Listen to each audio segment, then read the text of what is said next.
Друзья, если вам понравилась история, то обязательно ставьте лайк и подписывайтесь на канал. Сейчас я напишу, что со мной было в последние 2 недели.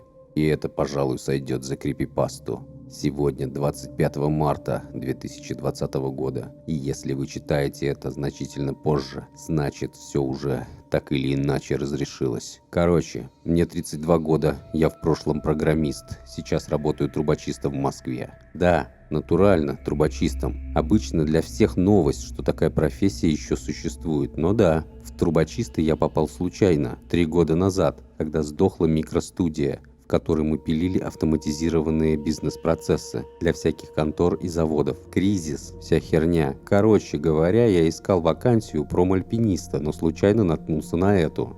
Всего в конторе 9 человек, 3 бригады по 2. Шеф, вменяемый вполне мужик, бухгалтерша и то ли зам, то ли секретарь. Я так и не понял, что точно делает этот хлыщ. Кроме как ищет клиентов, звонит и ведет группы в соцсетях. Занимаемся монтажом и обслуживанием дымоходов для каминов и бойлерных, вент-конструкций в офисах, здоровенных койлов в торговых центрах. Ну и, конечно, чистим те самые дымоходы. И не надо шуточек про дымоходы, уже не весело. Но чаще чистим и обслуживаем вент-каналы в панельках. От чего чистим? Поверьте, оно ужасно засирается, особенно в старых домах. А в заведениях общепита вентиляция изнутри зрелище просто блевотное. Точнее, мы занимались этим. Я туда точно не вернусь. И в свете событий конторе кирдык, скорее всего. Я лично вообще собираюсь переезжать в деревню, как только продам свою квартиру. И к панельным домам, городам больше приближаться не буду никогда.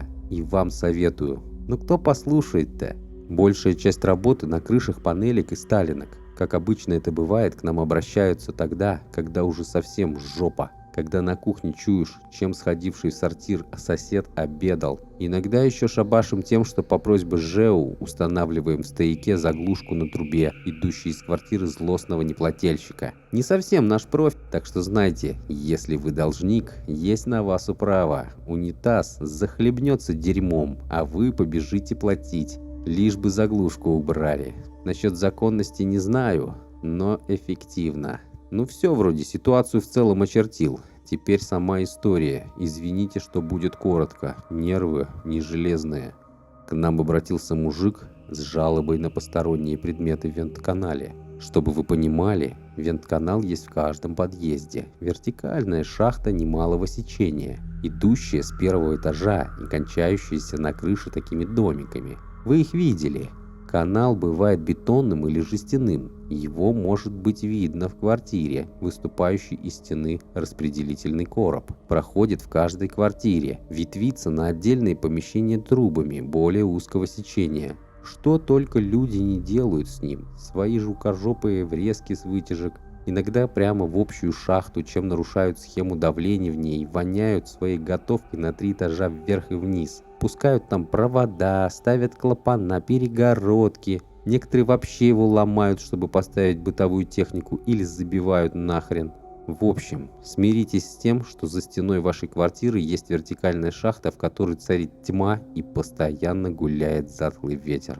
С мужиком-клиентом история была такая, что его малой, сын и жена говорили, что по ночам что-то стучит им в стену. И вроде бы как неравномерно, с интервалами, но потом стуки и поскребывания повторяются. Стучало в стену туалета. Сперва грешили на поехавших соседей, но нет, их в то время вообще не было в квартире. Мужик постучал в стенку и смекнул, что что-то долбит ему из вентиляционной шахты. Малой его так и спрашивал: «Кто, мол, там стучит за стеной?» Ссаться начал по ночам или еще что. Короче, мужик нашел нас и вызвал. На первичный осмотр приехал я один. Я с ним и говорил. Вообще бригада меньше, чем из 2 ОТБ состоять не может. Но первичный можно и одному. Если вы решили, что вот она крепота, то разочарую. Ситуация достаточно обычная. В шахте может оказаться что угодно, вплоть до кошки или голубя, всякий мусор, тряпки, пакеты и так далее. Обычное дело. А стучало оно и днем. Просто днем шумно и не слышно. Да и воздушные потоки ночные от дневных немного отличаются. А причина стуков в шахте всегда ветер. И то говно, что там застряло, банально раскачивается. Просто малой попался впечатлительный. Ну и клиент занервничал. Взял я, в общем, ключ от чердака в ТСЖ, расписался, полез. Нашел нужный выход. разложил на гудроне крыши моток троса с гирей, ноут, бобину от кабеля от камеры и начал проталкивать камеру вниз по шахте. Закурил заодно. Все как обычно. Гирю я взял с собой, чтобы, если получится, быстро прочистить шахту. По ТБ работать одному нельзя, но и шеф по головке не погладит, если бригаду лишний раз придется из-за ерунды гонять. В общем, спускал я себе кабель потихоньку, посматривая на экран. На экране рывками перемещение вперед, на самом деле вниз. По бетонной шахте. Довольно чистой, кстати. Картинка типичная. Видно вперед на пару метров, дальше чернота. И вот тут случилось говно, ребята. Полное говно. На кабеле есть метровые пометки с желтой краской, которые я считал. Клиент жил на 7-м этаже, поэтому, как я к месту приблизился, стал смотреть в монитор, не отрываясь. И заметил, что вместо поросли сухой пыли на одной из стенок канала что-то вроде черно-бурой слизи с комочками и наростами. Но только на одной. Немного похоже бывает от самодельных кухонных вытяжек, которые и жир с салом с плиты всяко затягивают. Но тут оно было скорее как плесневые сталактиты среди слоя густой жижи. Поблескивало в свете диодов, как влажное. И чем больше я стравливал кабель, тем наросты становились длиннее и кустистее, что ли. Я хер к носу прикинул, провод повертел и понял, что грязная та стенка, которая прилегает к квартире клиента. И такое дерьмо на ней наросло, что впору санэпидемслужбу вызывать, серьезно. Абсолютно нездоровое, что-то болезненное, бурое и мягкое. Но это мне показалось, что бурое.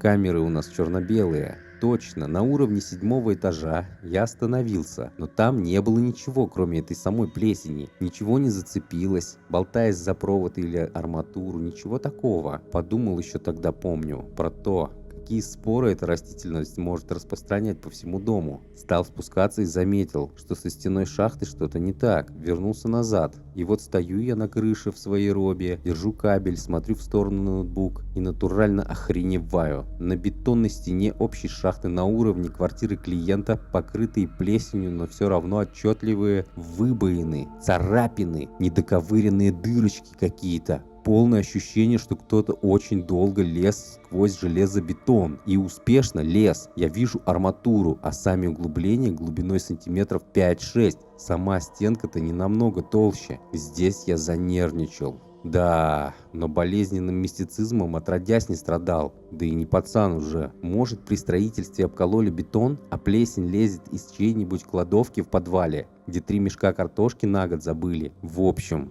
стал спускать камеру ниже, решив дойти до низа. Длина кабеля позволяла, конечно. И так оно и оказалось. На 5-м этаже уже все стены шахты были в толстом слое плесени. Старался как мог не изгваздать провод. На уровне 3-го этажа из темноты, на границе видимости, на меня уставилось белоглазое белое лицо. Это было похоже на неподвижную маску, смотревшую прямо в объектив. На месте глазниц черные дырки, и больше ничего не видно. От внезапности я на долю секунды отпустил кабель, и он скользнул на метр вниз под собственным весом. Картинка на мониторе прыгнула вперед, прямо к белому лицу. Ничего все равно не увидел, только эту маску и темноту за ней. Но когда я тут же крепко схватил кабель, лицо стало приближаться само. Матерясь от ужаса, я как мог быстро вытягивал кабель, уставившись в монитор выпученными глазами. Взмок насквозь холодным потом, стало тошнить. Неподвижное лицо то пропадало в темноте, то оказывалось близко к камере. Оно преследовало светящуюся камеру, и оно, как я понял, в один момент добралось бы до крыши.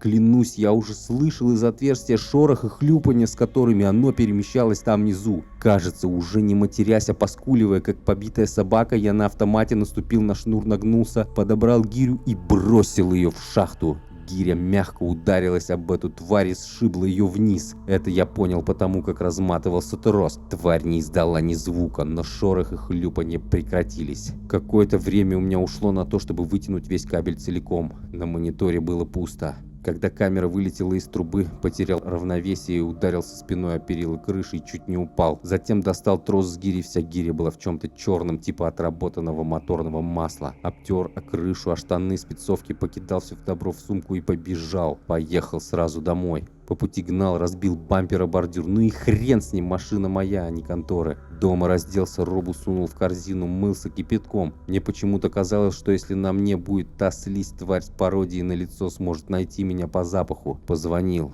сказался больным. Сказал, что по последнему клиенту при первичном обследовании ничего не увидел. Достал водку из морозилки и напился. Утром стало полегче, хотя раскалывалась голова. День я сидел дома и думал обо всем этом.